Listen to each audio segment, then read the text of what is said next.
মহাসিংহাসনে বসি শুনিছ হে বিশ্বপিত, মর্তেরও মৃত্তিকা হয়ে ক্ষুদ্র এই কণ্ঠ লয়ে, মর্তেরও মৃত্তিকা হয়ে ক্ষুদ্র এই কণ্ঠ লয়ে, আমিও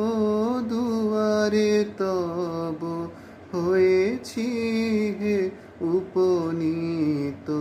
মহাসিংহাসনে বসি শুনিছ হে বিশ্বপিত, কিছু নাহি চাহি দেব কেবল দর্শন মাগি, কিছু নাহি চাহি দেব কেবল